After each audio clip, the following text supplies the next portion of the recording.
Here I have Oppo A1x, and today I'm going to show you how to format SD card on this device.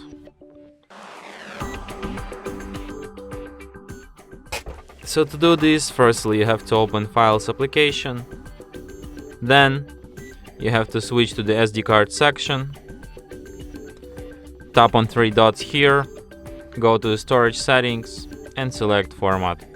Then tap Format SD card, and after a few seconds SD card will be formatted and ready to be used as new.